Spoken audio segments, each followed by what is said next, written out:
This UCSD TV program is presented by University of California Television. Like what you learn? Visit our website or follow us on Facebook and Twitter to keep up with the latest programs.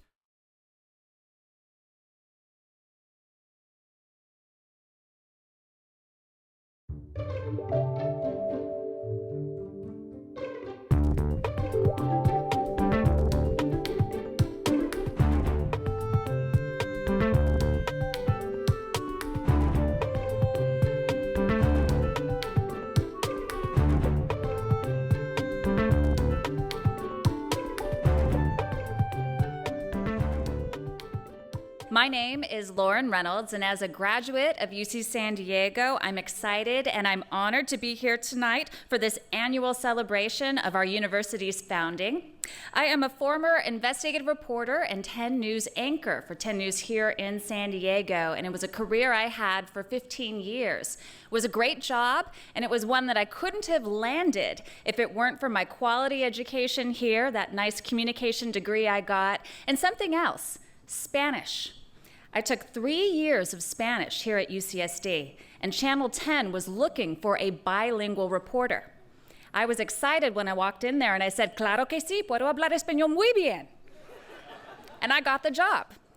So I appreciate my time here, the business relationships I've developed, the personal relationships I've developed. I'm an active alumna, and I'm also the founder of At Home Nursing Care Now. So I went from newscasting into business, and I've really enjoyed it. Tonight, you will hear from 6 outstanding faculty members and graduate students who will highlight the life-changing research, education, and public service happening every day here at UC San Diego. And each will share their inspiration for why they do what they do. Before we begin, it's my pleasure to introduce UC San Diego's 8th Chancellor, Pradeep K. Khosla. Since his installation as Chancellor at last year's Founders Celebration, he has led a comprehensive and inclusive campus-wide strategic planning process to develop a shared vision for the future of UC San Diego. Please welcome Chancellor Khosla.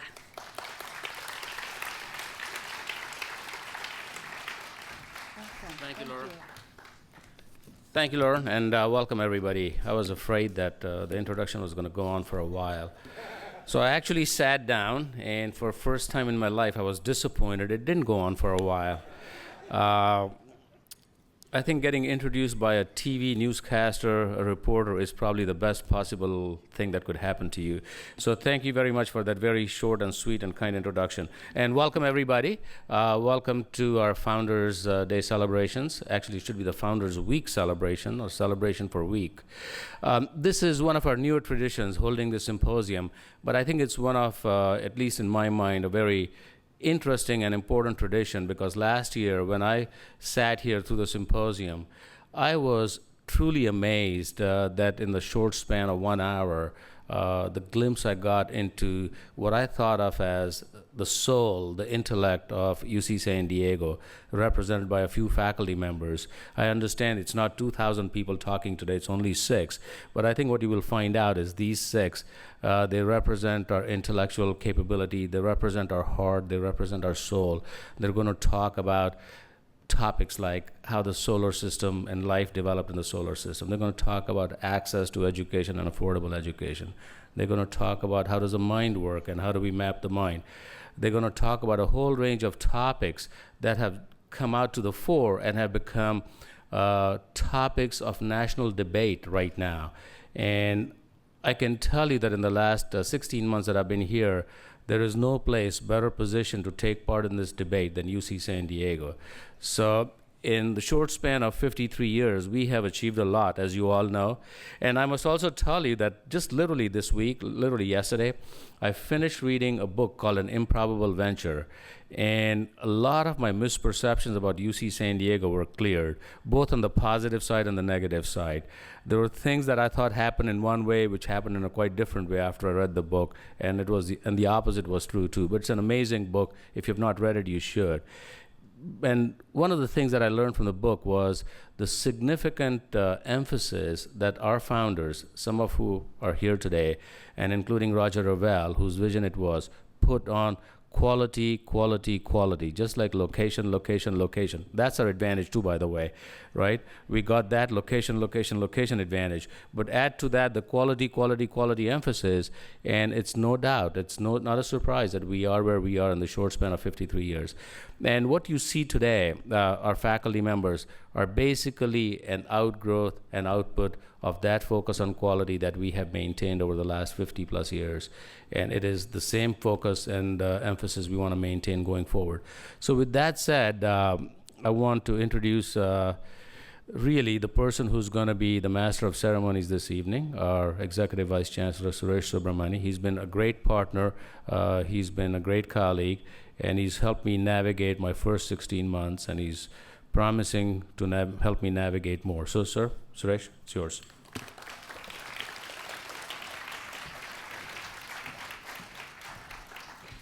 Well, thank you so much, Pradeep, and thank you all for being here this evening. This is the fourth year that we have had the Founders Day Symposium and celebrations, and each year we try to outdo what we did the last year, and the bar gets raised a little bit higher each time. So, but really, this is a wonderful tradition that we have, as Pradeep said, and our goal is to really showcase to you what it is that our faculty, staff, and students are doing at the university and how this is shaping the world, because as our founders said, we have to be distinctive, and in doing so, we want to point to an even brighter future as we go forward. So at UC San Diego, you all know that we believe that by creating and applying new knowledge, we can really truly change the world. And we do this by integrating our research in interdisciplinary ways. We have the scholars working in individual fields, but very often the frontiers of these disciplines are the boundaries or intersections between these different disciplines. And what you'll see today is that as a result of working in these areas in a collaborative way that impacts society, we can develop new technologies and solutions that provide solutions to the problems of the world. And in this sense, we really have a local, national, as well as a global impact. We also believe deeply in our commitment to public service as a public university, and we do this by trying to improve the quality of life for future generations, and also to try and solve the world's most challenging problems. So this is ingrained in our mission of trying to be a public university with a public mission, and everything that we do in research and teaching really extends to this idea of service, and this is reflected in the fact that our students and faculty and staff, more than half of them are involved in community service in different parts of the world, and you'll see some examples of that. We do this also by having award-winning faculty and students who come together and work shoulder to shoulder to achieve some of these goals. And what they have achieved is really nothing short of transformational. I hope that as you wandered around at the loft looking at the undergraduate students and some of the projects that they're doing, you could get a sense of the excitement and the energy that was there, the teams that are working together to come and solve problems, and they really have taken on some very interesting and challenging problems to try and solve. So this gives them a sense of accomplishment, but they're also ambassadors that take our messages out into the world, and I hope that the training that they get here, not only in the classroom, but outside the classroom and in the world setting, gives them the sense that they can go out and achieve something amazing on behalf of the institution. So in this sense, the institution benefits from having these students go out and accomplish our collective mission. The range of topics you'll hear about today will take us in time from historic past into the future, or they will talk about the planets in the sky as well as some of the organisms in the deepest depths of the ocean. So be prepared to really be excited about some of the talks you're going to hear today, and I hope that you'll also get a VIP tour inside the brain of an individual. So I hope you can look forward to something very exciting. Be prepared to be surprised and for your imagination to be stretched. I think that this really exemplifies what a university can accomplish that we not only show you some of the exciting things that are happening in these fields, but you can get a palpable sense of what it means to those individuals who are doing this, and every one of them will illustrate three themes. One is that it's collaborative, second, it's interdisciplinary, and third, it is big societal impact. So sit back, relax, and enjoy the program, and I'll turn it back to Lauren to continue. She is the real MC this evening. Thank you.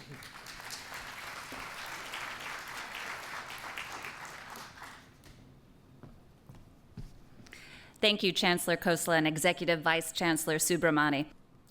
Our first speaker tonight is Eric Allen. He joins us as an Associate Professor of Marine Biology and Molecular Biology at the Scripps Institution of Oceanography and the Division of Biological Sciences, and a faculty affiliate of the Scripps Center for Oceans and Human Health.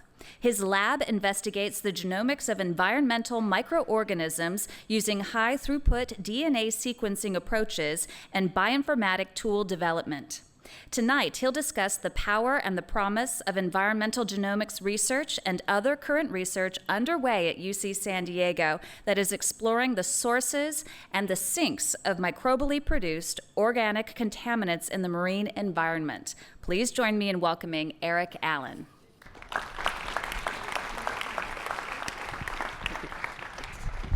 Thank you very much. Well, thank you, Lauren, for that invitation, or for that introduction.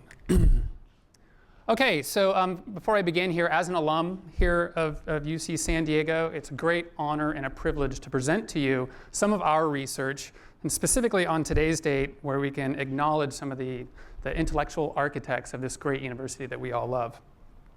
So today I'm going to also introduce you to a revolution going on right now that some of you are aware of and some of you might not be aware of. And specifically, that revolution is the genomic revolution. What we're seeing here is technological advances in our ability to decode the genetic information within a human being, within microorganisms, or any living organism on this planet. What we see here, some of you might be aware, the human genome has just recently celebrated its 10th year anniversary. Yay! In about 2003, the human genome was sequenced, the 3 billion base pairs that are in each one of your cells. And that cost was about $3 billion, right? So that was the sequencing and also the analysis of that human genome. Now let's fast forward from 2003 up to 2013. In a modest 10 years, the price of performing high-throughput DNA sequencing has decreased more than 100,000-fold. To put that in context, some of you might be familiar with Moore's Law. This is an industry standard in technological advances that say computer chips are going to double in speed every year. We're far outpacing that trend with DNA sequencing. And part of that is compliments of San Diego-based companies like Illumina here, where we can literally get machines like this, the Illumina MySeq benchtop sequencer. We can put it in our own laboratories. Hell, you could put it in your kitchen if you wanted to. This little puppy right here, which is about this big, will sequence the equivalent of 5 human genomes in about 36 hours. And it'll cost a little less than $1,000 per human genome on one of these instruments. So a dramatic decrease. So what does this all mean? And what's driving all this technology, this advancement in DNA sequencing? Well, the answer is pretty simple. It's you. You're driving these technological advances in DNA sequencing for the purpose of personalized and preventative genomic medicine, right? And what we're working towards here, and what most industry experts agree, if we can sequence a human genome for $100 or less, all of a sudden everybody in this room has the potential to have their genome decoded. And we can learn various things. For example, we can assess your risk for certain diseases across the board. We can even assay individuals for their propensity to cheat on their partners. Yeah, there's a gene for that. True. So where do we now take this genomic technology that we have that's obviously being built for genomic medicine to better diagnose, provide better health care? I'm not going to go there on health care right now. Towards the $100 human genome, we can begin to go well beyond and co-opt this technology and apply it to the environment. And this is something that we do in my lab. We now all of a sudden have an opportunity to assess global biodiversity at a very fundamental molecular level using genetic sequence information, genome sequence information. A little facts about, and specifically my lab, we're microbiologists. We like to study the largest reservoir of cellular genetic diversity on this planet, bar none. Microbes on our planet. We live on a microbial planet. These microbes, as Suresh mentioned, rule the planet. These are big numbers here. 5 times 10 to the 30. Put that in context. That's 5,000 billion cells estimated. Believe me, nobody went out and actually counted these. It's just an estimate. About 100 million species, far outblowing the diversity in any other life form on this planet.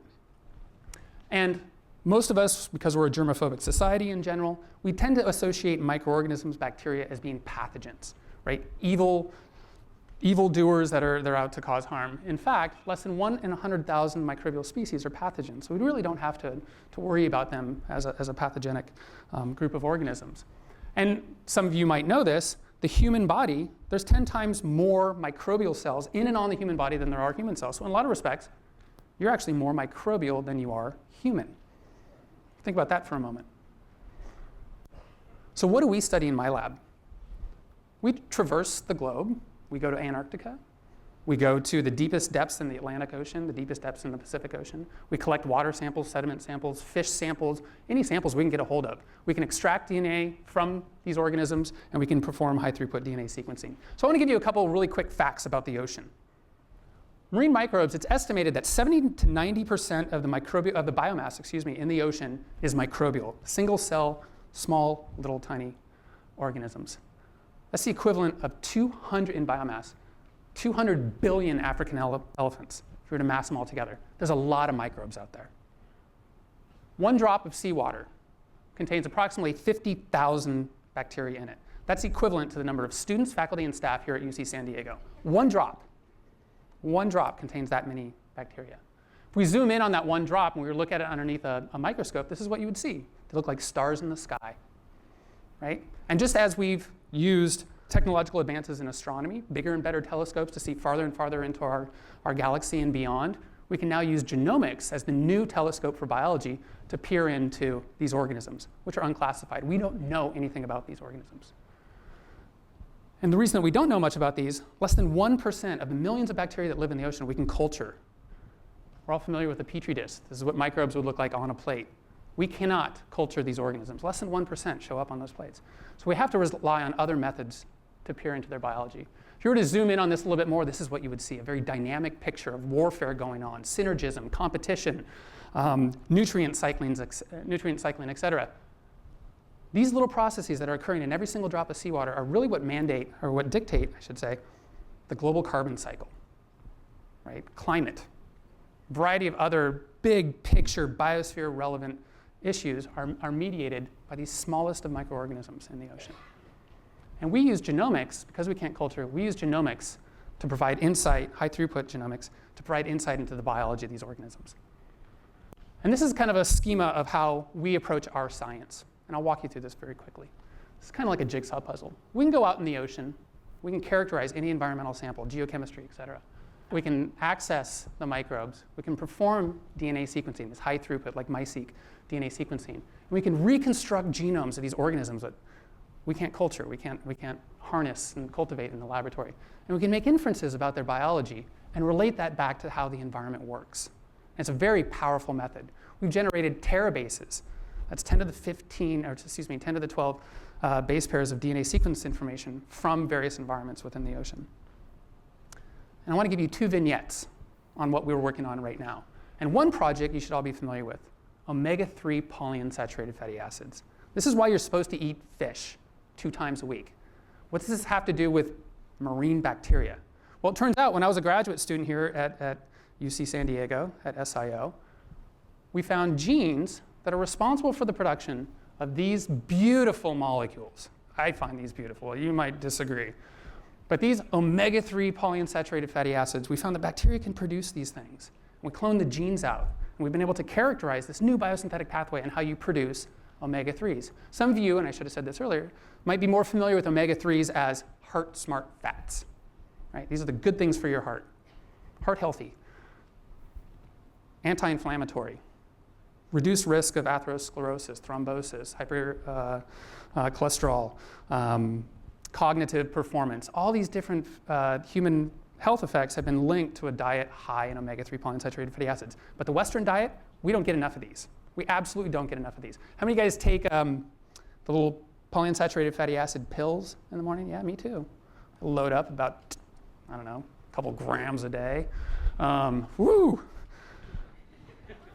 But where does that come from? Those come from fish.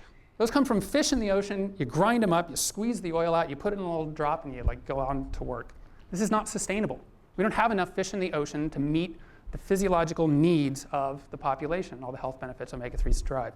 So we're using genes from marine bacteria based on high-throughput DNA sequencing information to clone out these genes and design heterologous or recombinant organisms. I know that might be a bad word to some of you, but looking for new mechanisms to actually purify omega-3 polyunsaturated fatty acids and put them into the human diet by other means.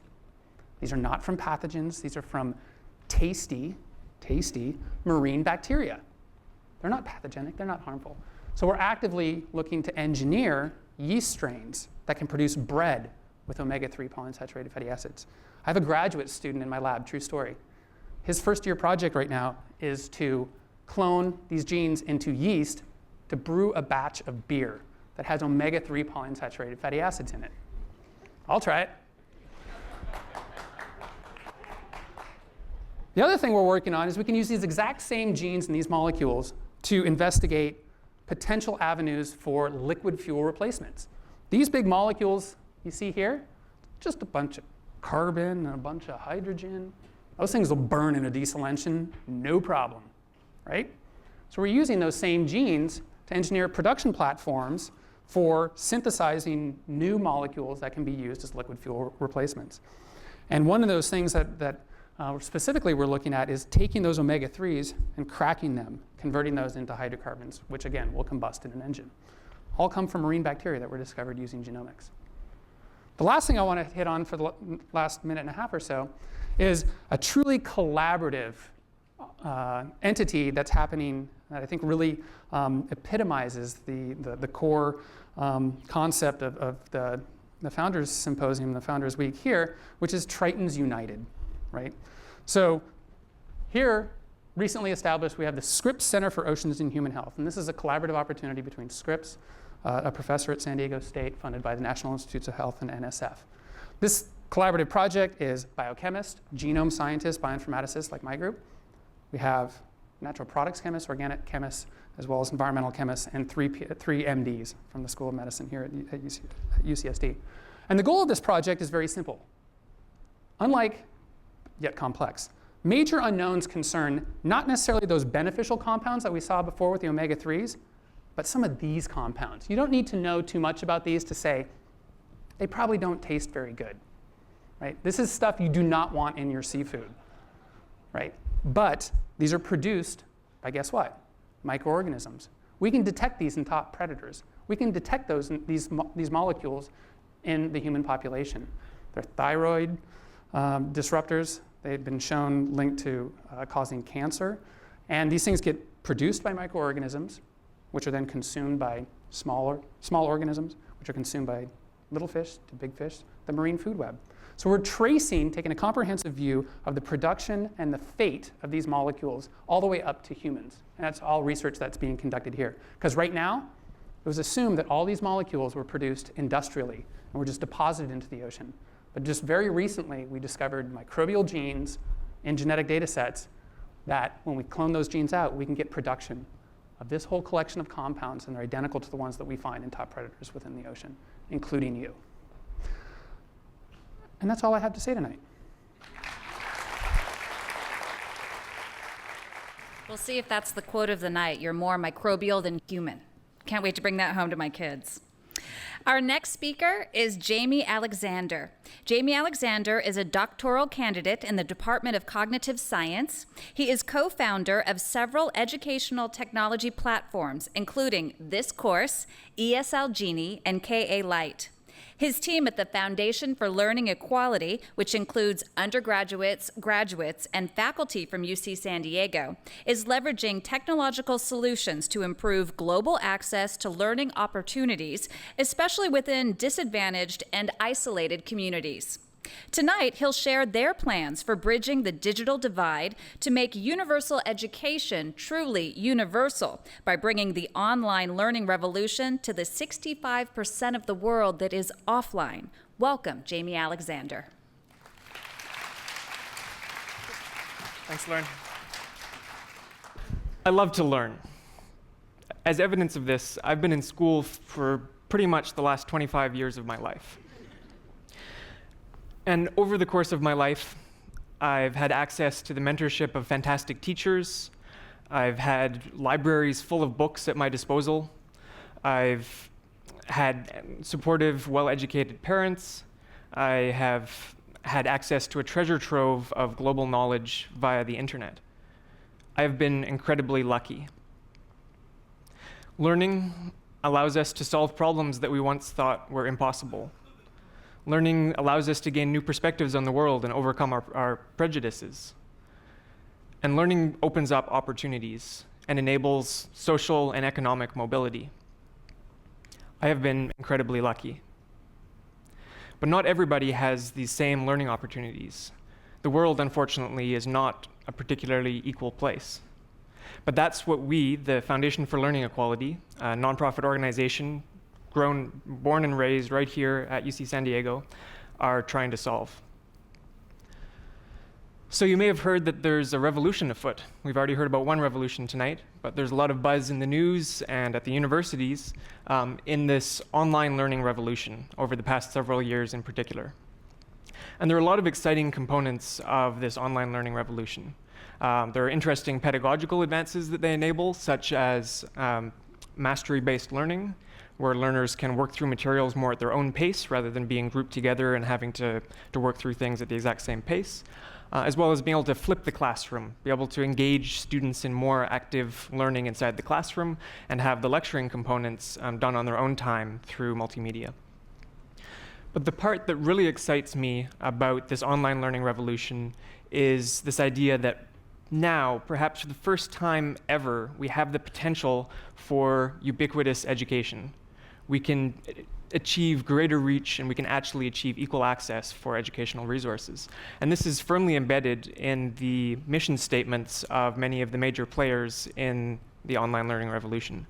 Khan Academy, where I was working summer of 2012, its mission statement is to enable a free world-class education for anyone, anywhere. And the way they're doing that, they have an online learning platform with over 4,000 videos on topics from math, through art history, through biology. And they're making that available through this platform. Students can engage with these videos as well as over 400 interactive exercises. They can track their progress, and teachers can, and parents and mentors can engage with them, view their progress, and use this for flipping the classroom so that students can work at their own pace. And again, to achieve this mission of trying to reach everybody everywhere. Of course, there's something that all of this depends on. This is a picture from 2005 of the internet. Don't know if you've seen a picture of the internet before. But this network that connects us together is what is enabling, and the increase in broadband access through, particularly in the developed world, is what's really been enabling this revolution in online learning over the past several years. So for those of us who are here, we can literally now go online and learn just about anything at our own pace for free through this resource, through this network. But of course, there are some people who don't have access to this. In fact, and these people then are blocked from accessing and engaging and learning, and blocked from being a part of this global revolution that's underway. And it's 2/3 of the world that doesn't have access to these resources. That's a substantial portion of humanity. And it's not just it's 2/3 of the world, it's specifically the 2/3 of the world that's most disadvantaged in other ways. If you look at, if you break this out by countries' economic status, the lowest income countries have 6% internet penetration. And at middle income up to 27% as of a couple of years ago. But if we project that out Some people have said maybe within 10 years, internet will be more ubiquitous around the world. That may be, I think that's optimistic, especially if we look at the lower income countries here in the growth curve. But even if in 10 years internet will be ubiquitous, we're leaving generations behind who will not be able to benefit from these resources, and 10 years down the road there'll be another digital divide that will be leaving them behind. So that's why we believe that we need to be proactive in reaching out and enabling equal access to these communities so that they can be more equipped to participate in the global learning revolution. And in particular, since there's this cycle, this negative cycle between lack of education and poverty, if we don't actively reach in and make these resources available, then we're going to be further perpetuating and increasing global divides. So especially here at an institution that's dedicated to enabling public access, outreach, and making public education a reality, we had questions about how can we solve this problem? How can we remove these barriers and make education more accessible to the rest of the world? And so our current solution that we've been working on at the Foundation for Learning Equality is taking Khan Academy and making it available offline. So through this project, KA Lite. So you may wonder, how can we take something that's so inherently online and make it available to communities that don't have access to this network? Well, it takes advantage of a number of things. We have slow connections into some of these areas that are closer to the end destinations that we're trying to reach. So the content can be slowly downloaded and the software can be slowly downloaded to those locations and then carried on foot through the sneaker net to reach the final destination. And so it's kind of taking, you've heard a lot about cloud computing. Well, this is taking cloud computing and turning it into ground computing. So bringing things back, distributing the internet back out as it was originally intended, so that it can be directly used in the right where the users are. And so once the materials and the software have reached these communities, we can use low-cost or old donated hardware to run a server in a classroom, in a home, in an orphanage, and have students be able to engage from client devices connecting to a server locally without needing any internet connectivity. And the teachers then can use this for doing things like flipping the classroom and for self-paced learning, where the teacher can log in and view the student's progress and give feedback, and students can track where they are in their learning trajectory. So we launched this project last December, and in the course of the last 11 months, it's been picked up now in over 84 countries. So the software has been installed around the world. Each of these pins here is an installation of KA Lite that's pinging back to our central server where the analytics is aggregated, and which means that this is actually a subset. These are the installations of KA Lite at the time they were online, before they were then taken off and installed somewhere offline. So this is a subset of the places that KA Lite is being used. And each of these pins here is an untold story. Most of these pins here are an untold story, but I wanted to share a few of the stories that have come back to us, and some of these we're working more closely with, so I wanted to tell you a bit about how it's being used. One project that we're very excited about is in India, with students using inexpensive tablets that are now being produced with a Wi-Fi server in the classroom to flip the classroom and engage with these materials and work at their own pace.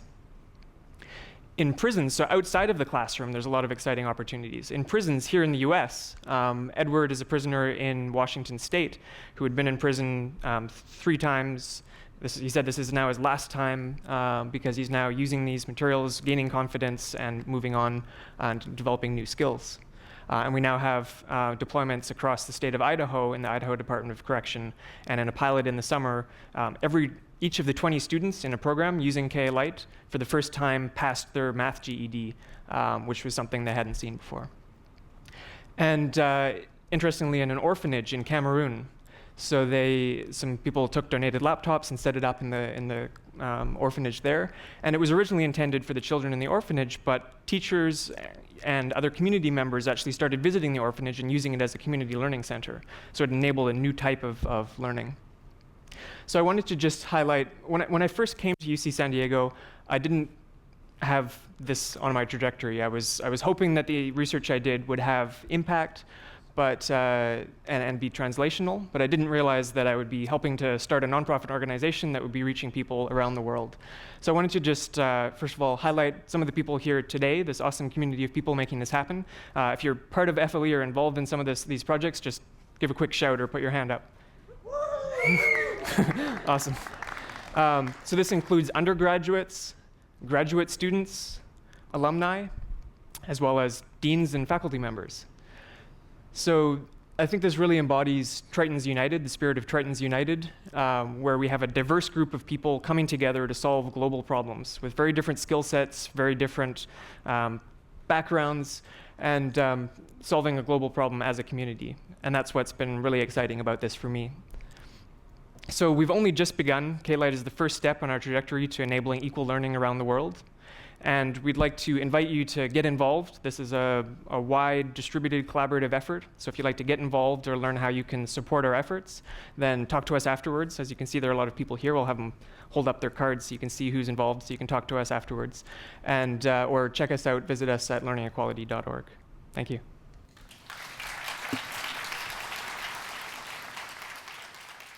Next, we're going to hear from Jessica Graham and Dana Velasco Murillo. Jessica Graham is an assistant professor in the Department of History. Her research explores the politics of race and nationalism in Brazil and the United States in the 1930s and 40s era. Dana Velasco Murillo is also an assistant professor in the Department of History. Her research interests center on the intersection of colonialism with gender, ethnicity, and identity formation in early Latin America.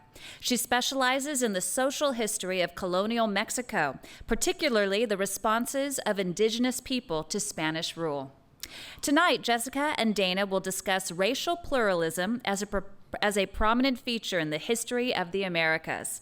Using colonial Mexico and the United States and Brazil during the World War II era as case studies, their talk will consider how the racial construction of American societies reflects a series of political and social negotiations, the ramifications of which are still apparent today. Please join me in welcoming Jessica Graham and Dana Velasco Murillo.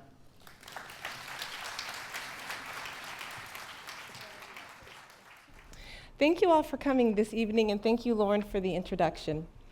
Today, Dana and I are going to discuss the invaluable function of history and the humanities in helping our students to understand, to navigate, and to flourish in our increasingly globalized world. Our research demonstrates that the Americas serve as an incredibly rich site to investigate the really popular notion of global citizenship, because the history of the Americas is based on the confluence of people and cultures from all over the world. In fact, our own very extraordinarily international community here at UC San Diego is evidence of this fact. Yet, our students often struggle with how to think through the processes that force together so many different people with different racial, cultural, and religious backgrounds. So this is where the humanities and historians like Dana and I come in. Our research and teaching about the Americas in particular provide an exceptional and necessary opportunity for our students to analyze the issues that they and all multiracial societies confront, such as racial inclusion and exclusion, cultural diversity, and social and political negotiations and struggles. But these are not only 21st or even 20th century phenomena. As Dana will show us, their origins in the Americas date all the way back to the first contacts between Native peoples, Africans, and Europeans in the 16th century. Good evening. My research centers on the history of indigenous peoples under Spanish colonial rule in Mexico, or what was then New Spain, from 1546 to 1810. I examine how Native peoples maintain their indigenous heritage as they embrace Spanish-style civic identities in Zacatecas, colonial Mexico's most important silver mining town. Now today, Zacatecas remains a charming UNESCO World Heritage Site, but in the 1540s, it was a barren, arid landscape at the northern edge of the empire. And this slide here to my left gives you an idea of what the city probably looked like before its urban development.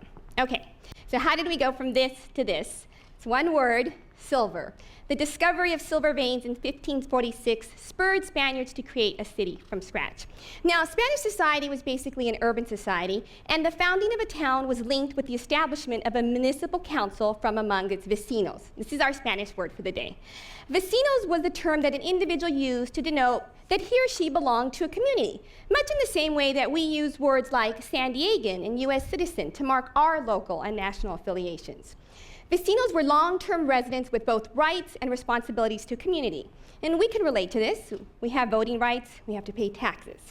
But what was different about vecino status, or vecindad in Spanish America, was it was not formal or official. You did not apply for it. But implicit in the sense that an individual arrived at a site, declared their intent to stay, and then participated in civic and community life. Now, you might be wondering, who could be a vecino in Spanish America? Well, in the past, we often equated civic identity with Spanish identity. In other words, only Spaniards. But my research has uncovered that indigenous peoples were also vecinos. In fact, I argue that they were among the city's most important vecinos. After all, living in San Diego, the 8th largest city in the United States, we know that this huge, smooth operation of a city requires lots of labor, which is what Zacatecas initially didn't have. Unlike other places in Spanish America, Spaniards in Zacatecas did not have easy access to a coerced labor pool, so they had to offer incentives, wages among the most prominent, to encourage indigenous peoples, men, women, and children, to migrate to the city. And I created this map for you, which shows you the migration patterns of indigenous women to Zacatecas from 1770 to 1780 to give you an idea of how dependent the city was on indigenous immigrants from all areas of New Spain to meet its labor needs. Indigenous women ran its markets and cared for its children. Indigenous men worked in the silver mines, built its principal buildings, and grew and imported its foodstuff. Spanish officials often commented that the city could not have survived or prospered without the labor of its indigenous immigrant workforce. Now, like immigrants before and after them, native peoples relocated to Zacatecas with desires of establishing their own communities. Could they do this under a colonial system? Yes. Just like their Spanish counterparts, they set about building their own towns. And if we focus on this map from 1730, we can see how 4 Indian towns, which I've highlighted for you in yellow, developed along the mint-colored Spanish core. Now, within these towns, native peoples established their own municipal councils, elected their own leaders and officials. They also built their own churches and organized their own religious societies or confraternities. Native peoples took great pride in their civic institutions and in identifying themselves as vecinos of Zacatecas or one of its Indian towns. Now, you might be wondering, did being a vecino imply that you had to give up your indigenous heritage? No. Let me give you an example. In the native towns and even in the Spanish core, native peoples continue to speak indigenous languages. And here we have an example of an indigenous confraternity book from the 16th and 17th century in which native peoples kept their records in Nahuatl, the indigenous lingua franca of the city. So we see how even in cities, the administrative, demographic, and economic heart of colonial rule, native peoples could adapt Spanish-style civic identities as they continue to develop indigenous communities, identities, and practices. Why is this important? Because it helps us to understand that from its origins, the construction of multiracial societies in the Americas was based on accommodation and negotiation. So now I would like to propel us ahead a few hundred years to the tumultuous World War II era. We will stay in the Western Hemisphere, but we are going to shift our focus to the 2 largest and most populous nations in the Americas, Brazil and the United States. So as we shift from colonial Mexico to Brazil and the United States in the 1940s, I would like us to consider the effect of the passage of time on multiracial societies. For instance, I doubt that any one of us would think that the multiracial dynamics of colonial Zacatecas remain the same today, right? And why is that? Well, you might say, because with the passage of time comes change. However, human societies are not like our bodies. Time neither leaves a trace in the same way, nor does it alter appearances just because it has elapsed. So actually, no, it is not the passage of time itself that exacts change on multiracial communities, but rather the events that occur, especially the crises. It is often in moments of crisis that a society reassesses which groups are going to be included, as well as the terms and conditions of that inclusion. So what I plan to do here in the short amount of time that I have is to sketch how the conversation about racial inclusion in the United States during World War II changed, right, during this moment of crisis. And my particular research focuses on a generally unknown chapter of the story, which is the impact of Brazil on the United States. So very few people know that Brazil eventually sided with the United States and the Allies during World War II, or that in 1944, the South American giant sent about 25,000 troops to fight in Europe. And the image you see before you is representing this. This is a picture of Brazilian troops helping to liberate Italy.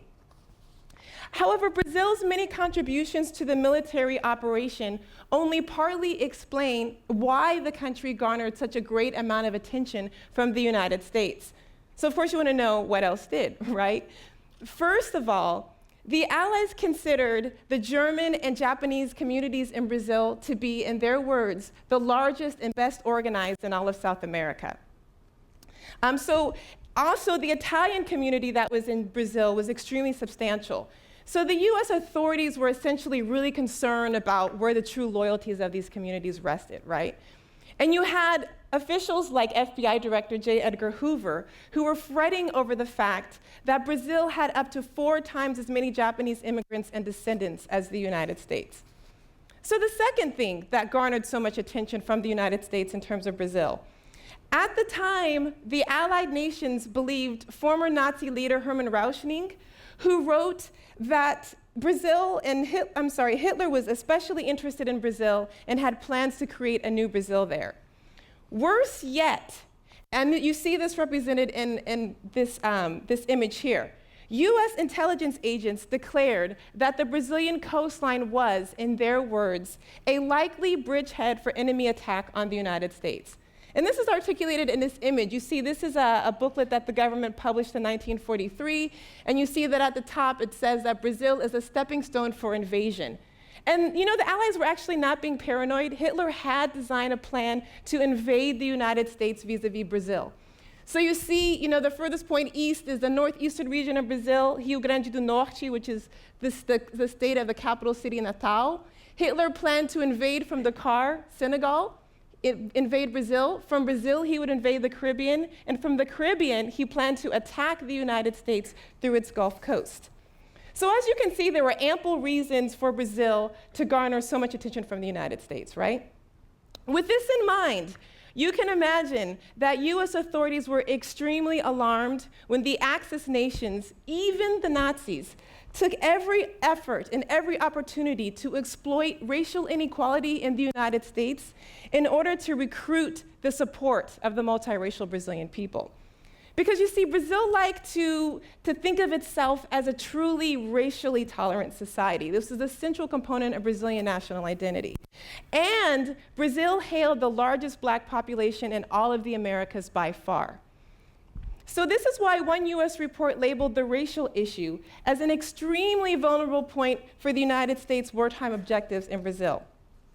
So for example, in Brazil, the Japanese broadcasted stories about the cases of racial discrimination in the United States, or the wartime race riots that occurred in cities like Detroit, which my mother actually lived through as a little girl. British intelligence even warned the United States that the Axis nations were spreading stories in Brazil that the United States planned to introduce, in the words of the British, a color bar similar to that operating in the southern states of the USA. So in other words, the Axis nations were actually saying and claiming that US-style racial integration would be imported into Brazil if the Allies won the war. And such stories would not only disturb black identified Brazilians. Most Brazilian citizens found US racial customs during the 1940s as extremely disagreeable and profoundly un-Brazilian. So somehow, the United States had to convince multiracial Brazil that the US was not racist if the US wanted to truly secure the allegiance of the Brazilian people and thus protect US strategic and defense interests. And so for this and other international as well as domestic reasons, US policymakers discussed the problem of racism in the United States with a new sense of purpose. New affirmations were made about the importance of racial inclusion and the need for the United States to, at the very least, transmit a freshly multiracial image of the United States. And the government actually even presented the issue of Japanese and Japanese American internment during World War II as the act of an inclusive society. So wrapping up, you have the wartime moment, the United States' interconnectivity with and dependence upon multiracial societies like Brazil, the horrors of Nazism, and very critically, the emergent domestic civil rights movement come together to beget a new commitment to racial inclusion in the United States. So this new image would create both opportunities for and challenges to the post-war civil rights movement, which would be the next major series of events that spawned a reassessment of racial inclusion in the United States, a reassessment that continues to this day. So I think I have about 30 seconds left, but what I just want to say is that we hope you enjoyed this brief glimpse into our research, and we just want to take a few seconds to talk about how our work resonates beyond academic circles. Jessica and I included the phrase global citizens in our title because in many ways technology, media, and transportation have provided our students with unprecedented access to different peoples and places. But yet in many ways our students continue to know little about societies and cultures around the globe. This is where the critical role of an education in the arts and humanities at UC San Diego comes into play. Our research and teaching serve as a platform, providing students with the content, ideas, and perspectives that they need to become engaged global citizens. Whether it's from seemingly unconnected events 100 years apart, our research and teaching strives to make connections. Perhaps learning about settlement patterns in colonial Zacatecas can inform our students about how to think about racial diversity residential patterns in metropolitan contemporary San Diego. In making these connections, the arts and humanities at UC San Diego helps to shape global citizens, individuals with both local and broad and historic and contemporary perspectives and skills. Thank you very much. Thank you.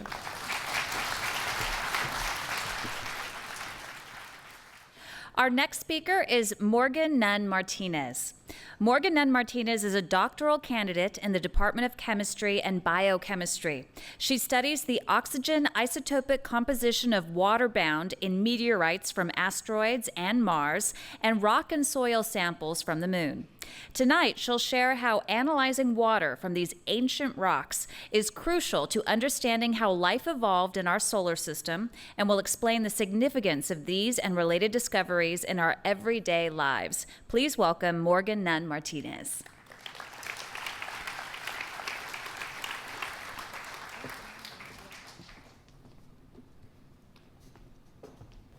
Hi, thank you all so much for being here tonight and for having me here tonight. It's a really great pleasure to be able to come and talk to you. So I first came to UC San Diego about 4 years ago after meeting my current advisor, Mark Thiemens, who is here with us this evening. I was an undergraduate chemistry major at Georgia Tech in Atlanta, and I was pretty committed to going to veterinary school, and in my final semester I needed one science elective, so I said, oh, there's this cool stellar astrophysics class, I'll take that and see what it's all about, and immediately fell in love. So started applying to some graduate schools, looked around, trying to figure out a way that I could apply my passion for chemistry to the extraterrestrial universe, and found out about cosmochemistry, which up until that point I hadn't even heard of.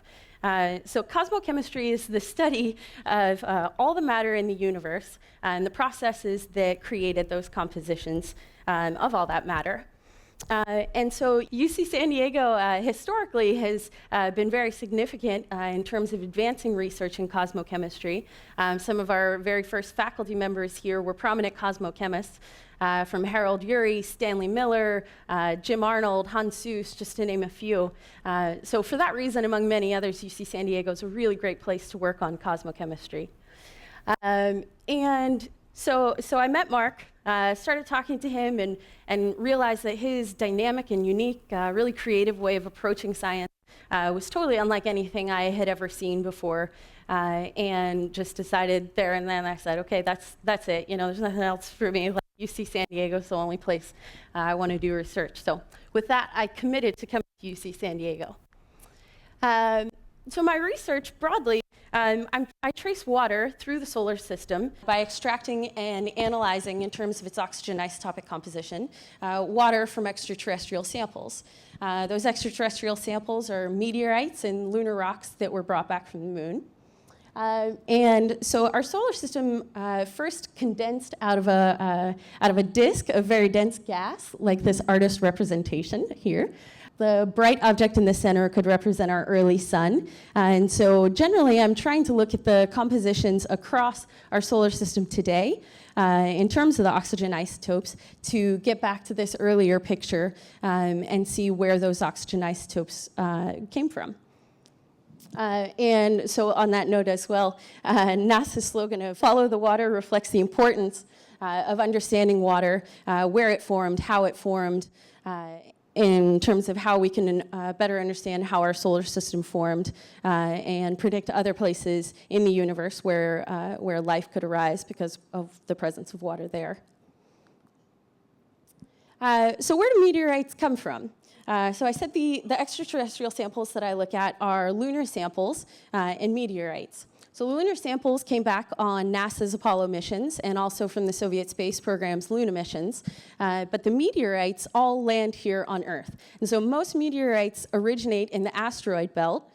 And they typically are produced by collisions, which knock them out of their orbit and into an Earth-crossing orbit, where we can end up seeing them here today when they land. And so I actually have a prop for this part, so I'm going to have to ditch this for a moment. I'll be right back. So I may just be looking for excuses to show this off to you guys because I think it's pretty cool. This is a moon globe, and so you can see, let me orient this properly so it's recognizable. This here is the near side of the moon that we always see, and so you can't see nearly as many craters on this side of the moon, but the dark side of the moon is where you can really see the abundance of collisions from meteorites, from asteroids, comets, things like that, onto the lunar surface. So I'm going to leave this here so you guys can marvel at it.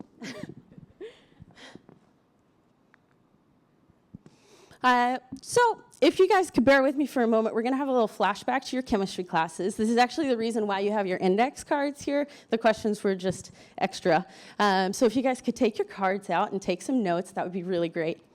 So to remind you, or tell you in case you didn't learn this before, isotopes are different atoms of a given element that contain different number of neutrons, which give them different masses. Isotopes are a really valuable tool for us to study samples, particularly extraterrestrial samples, because those isotopes have different sources. Oxygen has 3 isotopes that weigh mass of 16, 17, and 18, and they're produced by different mechanisms. And so by measuring different relative amounts of oxygen in different samples, particularly oxygen that's in water, we can get a better idea of where that water came from and where the sample came from, get information about the celestial body that sample came from originally, and a little bit of information about how the solar system formed on the whole. So one of the projects that I worked on was analyzing a meteorite that came from an asteroid. Not the same asteroid as this one shown here, but similar in composition. And so this meteorite was called the Sutter's Mill meteorite and landed outside Sacramento last April. And this meteorite was unique in the sense that it was tracked by radar as it was coming through the Earth's atmosphere. And that's the first time that's ever happened before. And the reason that was so valuable is that all of the pieces of this meteorite, or most of them anyway, were able to be collected within 48 hours of them landing. Most meteorites are found, and we have approximations as to how long they've been sitting on the Earth's surface, but we don't know exactly. And those meteorites are subject to weathering effects and can become altered. So working on Sutter's Mill was a great project because now we can see really the effects of weathering on the Earth's surface. And it will also one day be a really great data set to compare to samples that are brought back from asteroids. So another project I worked on has been extracting and analyzing water that's bound in lunar samples. And so I've analyzed lunar rocks that were returned on the Apollo 11, 14, and 17 missions, and I found thousands of weight % water in those. Now, some of you guys are saying, okay, that's like no water, right? It's pretty much none. Thankfully for us, we have isotopes, so we don't really need whole lakes. That's the power of oxygen isotopes, is that even those thousands of weight % water, we can still get a good deal of information out of them. And so specifically, there isn't much controversy anymore about the way that the moon formed. Pretty much everyone agrees that the moon formed when a about Mars-sized object collided with the early Earth, and what is now the moon broke apart. There is, however, much controversy over the source of lunar water. So you can see from the surface that there's been many, many collisions from other meteorites or comets. And we know that water exists in those impacting bodies. But what we don't know is how much of the water that we are now measuring in the lunar samples came from those meteorites and those comets. How much was delivered there, and how much might be retained from when the moon was part of the Earth. And so that's a question that we're working on answering right now, and trying to get a better picture of the source of lunar water because of that. One more project that I'll tell you about was extracting and analyzing water from a Martian meteorite called NWA 7034. This project, I think, was cool because I found more water in it, an order of magnitude more water than has been found in other Martian meteorites. So up to 6,000 parts per million water. And furthermore, the isotopic composition of that water is not consistent with theories that we have right now for how Mars formed. And so it's been a really great data set as well to compare, because a lot of the measurements that we've made on Mars from the Spirit rover and Odyssey orbiter data don't exactly match up with what we've measured before in Martian meteorites. But this meteorite looks a lot more like the Spirit rover and Odyssey orbiter data than the other Martian meteorites that we've had here on Earth before. So this project has been it's been really fun and an amazing result, and is really causing us to go back to the drawing board and rethink how Mars formed, and work on those theories a little bit more. So why does all this matter? Why does anyone care about this? And so I would say to that that cosmochemistry offers us a very unique way to play with science. And what I mean by that is that it's a very dynamic field. There's a lot of creativity that's required in it, because there's still so many big unanswered questions in space science. And another thing that I keep going back to is just that it's really cool. I mean, do any of you guys not get excited talking about space science or thinking about space science? I guess if you'd say yes to that, you're probably sleeping already, so that's okay anyway.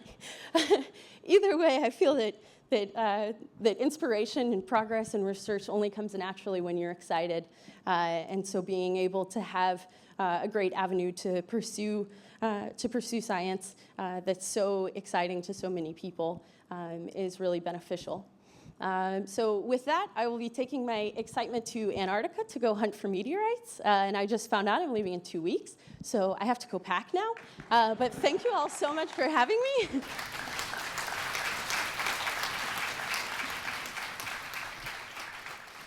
Jacopo Anase is an assistant professor in the Department of Radiology.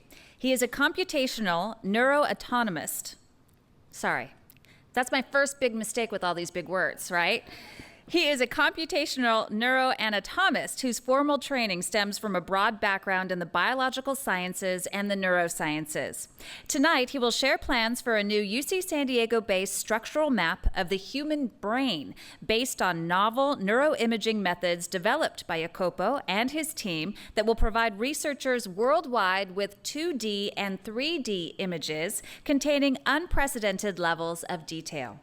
This proposed digital model of the human brain will be a reference template for mapping the results of multiple studies under the BRAIN Initiative, Brain Research Through Advancing Innovative Neurotechnologies, announced by the Obama administration in April of 2013. UC San Diego's very own faculty, Nick Spitzer and Ralph Greenspan, were part of the scientific dream team that helped craft the Presidential Brain Initiative and are leading UC San Diego's collaborative of faculty from across the campus who will contribute to this multifaceted, groundbreaking initiative. Please join me in welcoming our final speaker this evening, Jacopo Anase, who will share with us his important contributions for this endeavor.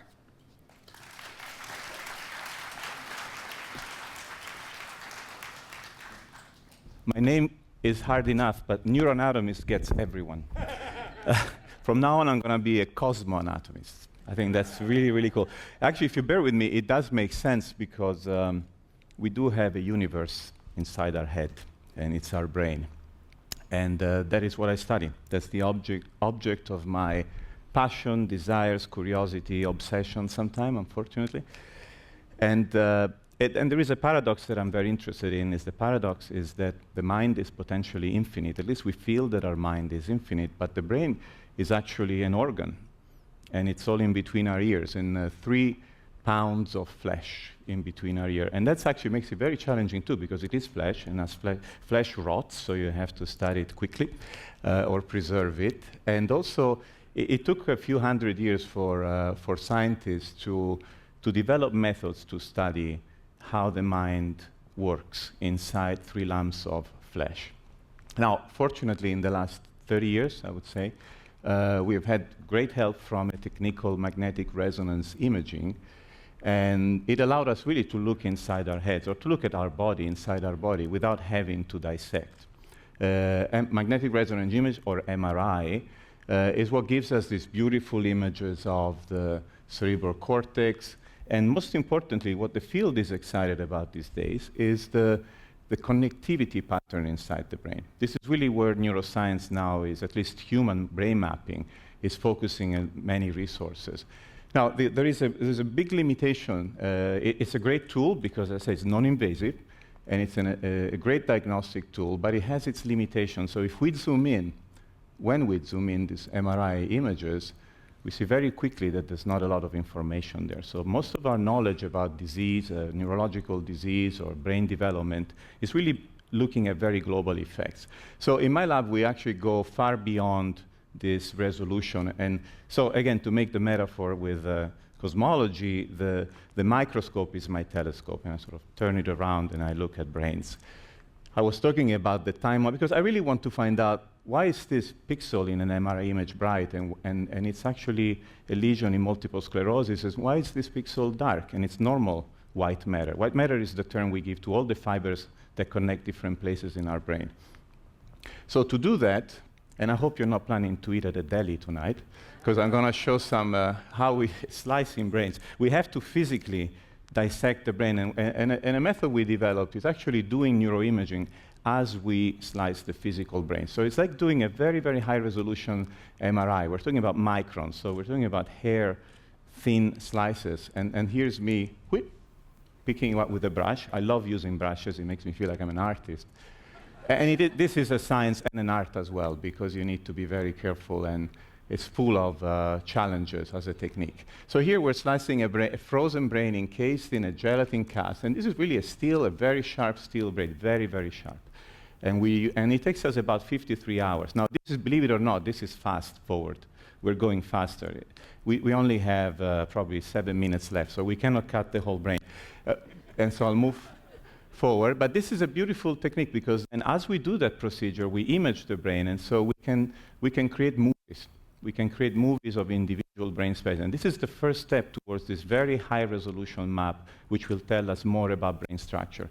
Brain structure is actually one of the priorities established by the National Institute of Health as part of the Obama Brain Mapping Initiative. So I'm very lucky in that respect that they left some money for anatomy.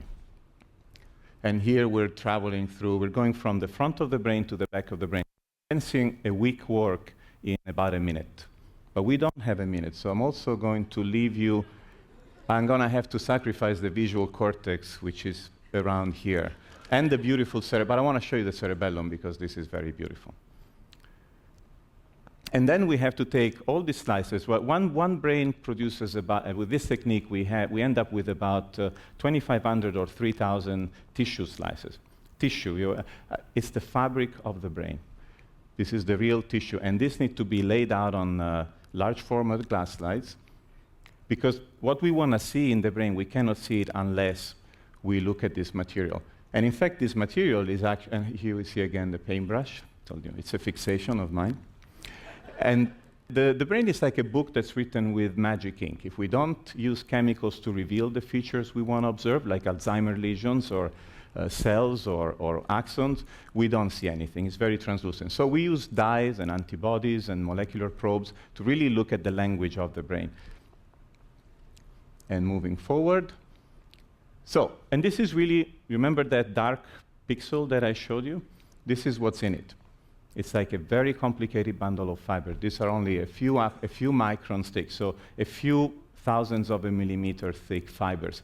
And we need to understand where these fibers are going. This is the map that I'm trying to create, a map of connectivity at the microscopic level. We need to understand, and in order to do that, we build special microscopes that can take a whole slice that we start with a silver impregnation, for example, and we can create, using a montage, we create files that are enormous. If we could print one of these files, it would occupy the price center. It would be a canvas that we could lay out, or we could, in fact, upholster a whole building, which would be a beautiful art project.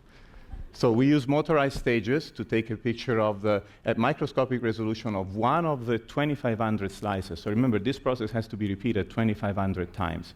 We have done now about 400 slices for this particular brain at this level. And we use Google software, which is free on the web.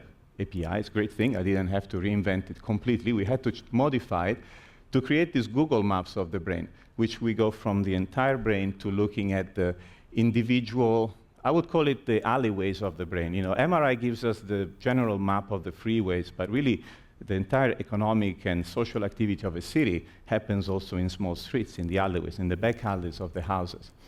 And as I said, these are very, very tiny. So our images are extremely large. And then we use algorithms now to analyze each of these images, and it gives us the direction where these fibers are going. Again, it's like an enormous puzzle. Each slice is about 60,000 little pieces of a puzzle, and multiply that by 2,500, just to give you an idea of the scope of the work. So why do we need to understand this? You know, the most difficult question that a scientist can be given, so don't write it in your cards, is the why. So the why is there's several reasons. I mean, these are the fibers where the memory of our first kiss travels, where the memory is created, where we perceive beauty in an object, in our wife. But it's also, you know, very disquietingly so, it's also, we now know that, for example, Alzheimer's disease creeps along these fibers. So we need to really understand how the process happens to try to stop progressive neurological. And then I have the type of canvases that we create. I also have another why, which is more personal, which is understanding also how does this very complicated that we have inside our head creates who we are, our personality. And in order to do that, there was something missing. You know, because we generate 1 petabyte of data. This map is going to be a petabyte of data, which is equivalent to 1 billion ebooks on a Kindle, if they'll build it, or streaming 3,000 years of MP3 music. So it's a lot of data. So that's another challenge. But why do that? Whose brain is it anyway? I mean, we're studying human brains. I'm not studying mice. So I needed to know where this brain came from. And what I did is that I went back, you know, for every brain that I studied, some human being has to donate it generously as a gift to my laboratory. And I found out that he was an artist. So, and I found them. I found the person who donated the brain, and he was actually a painter. He was a painter who used to create portraits of purebreds and racehorses for clients here in San Diego. He lived in Ensenada. So this individual donated his brain, and in essence, we're really creating the map of the brain of a painter, which I think highlights the humanistic approach of this work. So before we end, I give you sort of a preview of this first stage of creating of an exploration in the universe of the mind of a painter, so to speak. And here is where the representation of his hands was. He needed that to use his brushes. And now we're going to step into this three-dimensional reconstruction and reach all the way into the areas in the ventral side of the brain that our brain uses to perceive aesthetics and also to perceive faces, and believe it or not, even to perceive categories of animals. So there are some horse cells down there.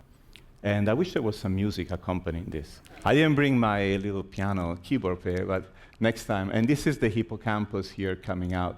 These are incredible views. These are unprecedented views of the brain that we're just really showing here for the first time. And so we're really dissecting virtually this brain specimen. So our organ now, our organic object, has become a collection of digital data. We virtualize this brain. The next step is to virtualize the entire brain at cellular resolution. 1 petabyte of data, an estimated cost probably of $2 million to do that. But I think it's worth it. Thank you.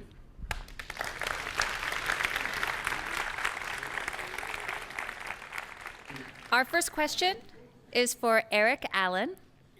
As many people are moving toward organic and pure foods, how can scientists better promote the value of omega-3, which is cloned? It's a good question. One thing I didn't mention is, in addition to recombinant production, so recombinant just meaning splicing the genes out of a native microorganism and placing them into a new organism. Another thing that we're exploring is actually native hosts. So native marine microorganisms that produce a lot of these omega-3 polyunsaturated fatty acids. This would be a mechanism by which we can actually produce vegetarian or vegan omega-3 polyunsaturated fatty acids and use those as dietary supplements. Where it becomes, I think, practical to start thinking about, and that would obviously be an organic source of these molecules. But in addition, I think it's an attempt to try to clone large fragments of genes in heterologous hosts. So it is very much I would say, a scientific, basic scientific goal to try to engineer microorganisms that produce these, and for example, yeast, for example. But it's hard to answer your question. I mean, I'm with you on the organic side, but we don't know how that's going to go. We don't have the technology yet to actually make this happen, so we're working mostly on native organisms as well. Thank you. Okay, this question is for Eric. Omega-3 is not exclusive to marine life. Why engineer replacement because of a lack of fish for human consumption when hemp and, there's a word I don't understand, I can't read it. Hemp and something else, seeds and flax can be used instead, and these are plentiful and high in omega-3. Absolutely. So what we're talking about here, you're absolutely right. So chia and hemp contain high levels of omega-3 polyunsaturated fatty acids. It's the quality of those omega-3 polyunsaturated fatty acids that's fundamentally different than the omega-3s derived from marine oily fish species. Specifically, not to be too technical here, shorter chain omega-3s come from seeds. The longer chain, the heart, smart, healthy fatty acids come from fish. Our bodies consume green material, plant material, and we can process those precursor omega-3 polyunsaturated fatty acids and extend them out to these very long chain, as we like to call them, omega-3s, which are the beneficial anti-inflammatory cardioprotective molecules. So fundamentally, we're talking about two different classes of molecules. Fish is really where, and it's trophic transfer. Microbes produce these. Microorganisms produce these, zooplankton eat them, little fish eat them, so on and so forth. So when you finally get up to a nice salmon, you're getting a lot of omega-3 polyunsaturated fatty acids. So they're fundamentally different, and I'll just keep it at that. Okay. Jacopo, do you expect the connectivity in the brain of an artist to differ greatly from that of a scientist or a businessman, etc.? Well, that's the big question, exactly. Well, you need more than one figurative artist and more than one musician to really have a statistical, significant answer. I mean, I think that it's a first step towards making brain mapping a little more personal, I think. Because I look at it this way. I think that There is rather than creating when I conceived the work, it was really an answer also to the idea, can we really make a representative book, a template book out of world literature? So I thought, what would I do if I had to make one book? Because we have one brain template, we have one average brain out there. But if I wanted to make a book out of world literature, what should I choose? Which language? Which author? I would put Dante, because I'm biased, the Divine Comedy for sure.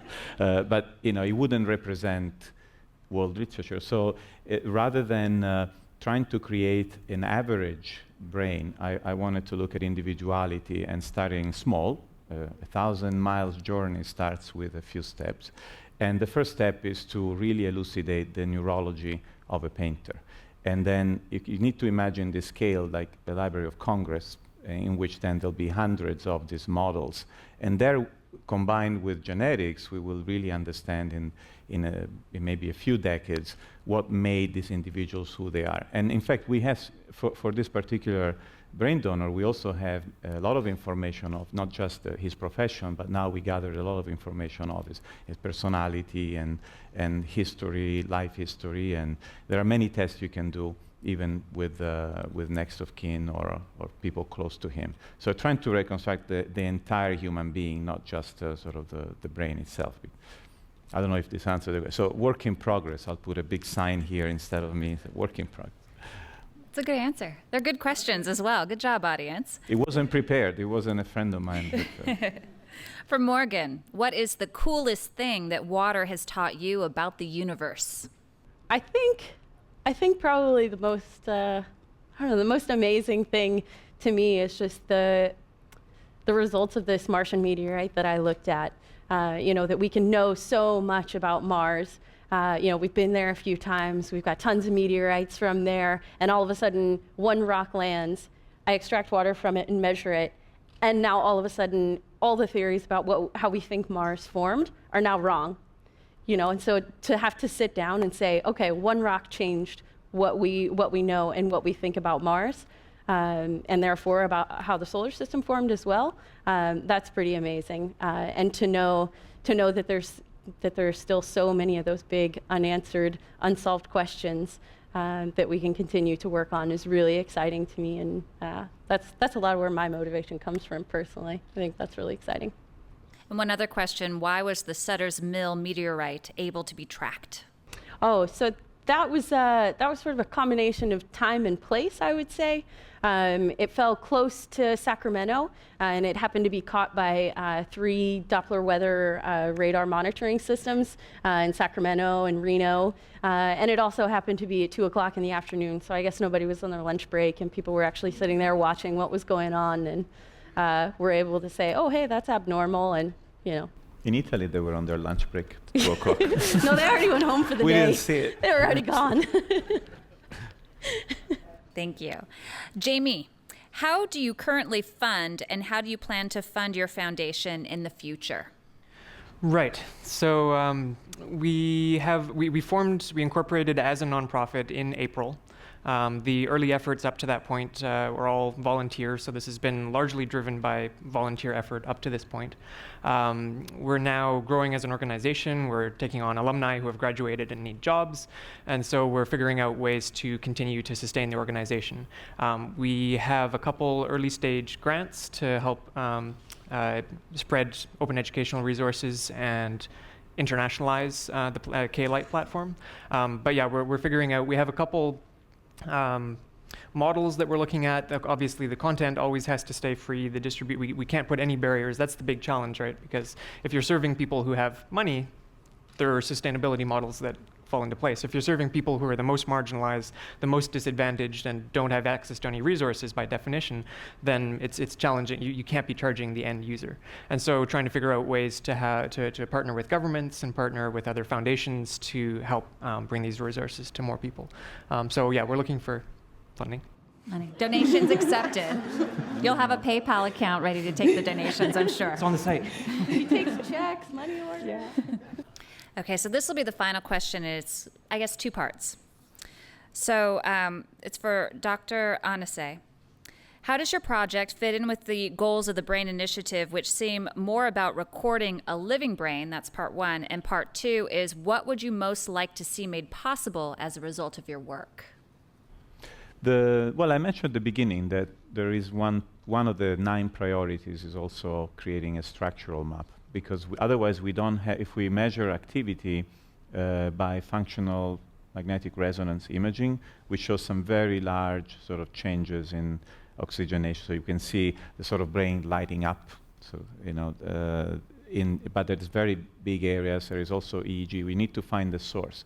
And it's really breaking the neural code. How does structure create function? There is an axiom in neurology that if there is a specialization of function, there must be also a specialization of structure. So structure and function, they go hand in hand. You cannot understand one without understanding the other. And I think it's really creating a blueprint for mapping the results of the brain, initiative. Without this blueprint, you cannot actually pinpoint where these things were happening and how, most importantly, otherwise you have a cacophony of results. You need to have a topographic arrangement of all these different results that will come out in the next 10 years, studying also animal models, but eventually one of the goals is to understand the progression of neurological disease, so we have to bring it back to the human brain. Again, it's creating a really blueprints that where we can locate and eventually position all these results to have a final comprehensive map. Difficult questions. But I would like to see it going there. I mean, I'm fascinated by anatomy, and because there is the biology, what are the biological bases of human cognition and of course, neurological disease. But I think the most important part of the answer is function and structure needs to understand both. And I would like to see a renaissance of anatomy, because it has it's been forgotten for quite a while, and now there is instead more and more interest, because we're asking ourselves, right, but what is really there? We're seeing the spikes, we're seeing these activation maps, but what is underneath? What are the foundations for this activity? All right, thank you. It seems appropriate for the last speaker to have the last question. Let's give a round of applause to our wonderful speakers and their fascinating topics today. Thank you very much. Thank you for attending. If you would like to learn more about these speakers or their research, you can go to the Founders Symposium website, which is easy, founders.ucsd.edu. And by the way, last year's symposium was viewed over 1 million times online. So that just shows you how far-reaching these speeches and these questions go. Thank you for being here tonight.